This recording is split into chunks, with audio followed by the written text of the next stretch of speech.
guys, I'm here today to talk about the fostering assessment process, and it's actually quite difficult to know what to include and what to leave out, but what I can do is just give you an overview of what you can expect through the assessment process if you want to become a foster carer.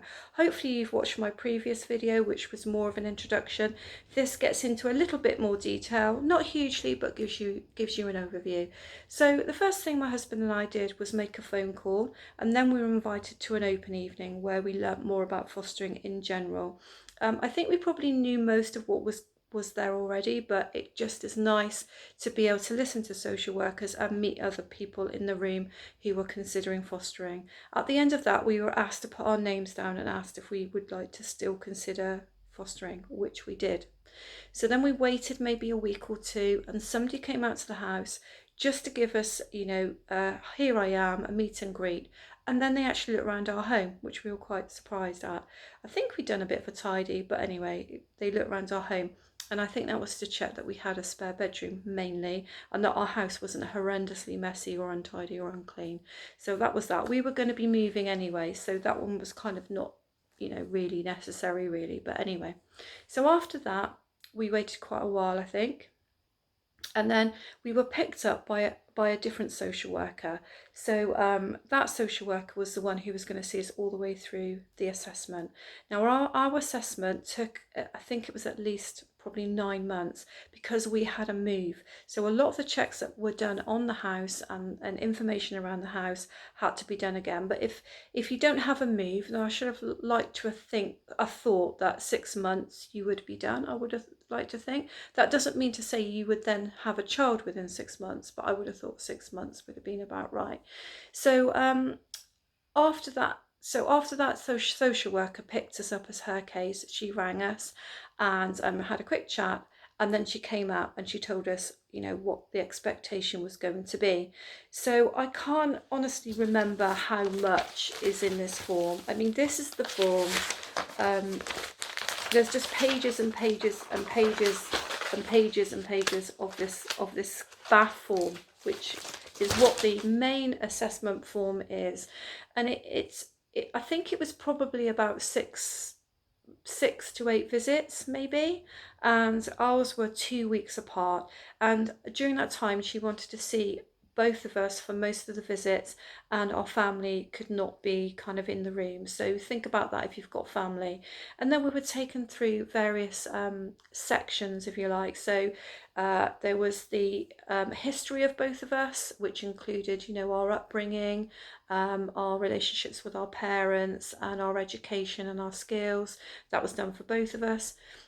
There was some sort of assessment that was done on both of us about our attachment sort of category, I guess. I mean, I never even found out what mine was. I don't know, but anyway, our attachments. And then there was questions about our children and how we brought our children up, and they were very, very hot on whether we believed in corporal punishment. And they had to be really sure that we weren't pro smacking at all, and that we accepted that that was not the best way to discipline children. We were asked about diversity because Tim and I both are Christians, so I guess the social worker wanted to check that we wouldn't be trying to sort of brainwash or influence the children that came in, and that we were open to diversity and we would be accepting of any children that came in. I mean, that didn't end up being an issue because we are accepting of other children, but it was a question that was asked. We had health checks, we had full medicals. I was a little bit worried about that because I'm probably not as strong as my husband. I've probably had more wrong with me. So a bit worried about that, but it was okay. The only thing that they pushed hard with on that was around 2010, I think I had a bout of anxiety, I think because I was just working too hard, and they wanted to go through that and they wanted to check with the doctor, whether that was serious, whether I recovered from that, and just make sure, that mentally I was okay, fit and well to take this on. And that was fine because it was quite a number of years after that. But they want to know that you're well in physically and mentally, so that would be checked through. I think that's the main things that we were taken through. And then after this whole assessment happens, they then gather together all of the evidence and they book a panel date, and you are then invited to sit in front of a panel of people, and your social worker is there to support you. But talking about the panel and what happens after the panel, and how you receive children is something that I'm going to leave for another video. So I'll leave you with a few thoughts around the assessment process, and it might well be that you can go online and have a look at the process yourself.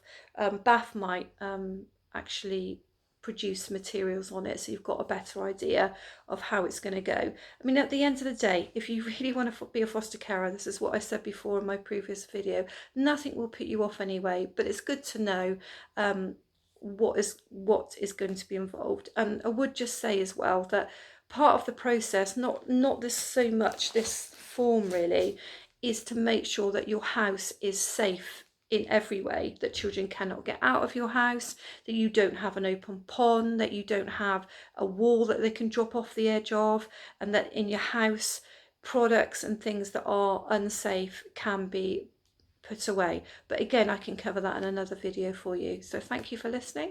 Bye.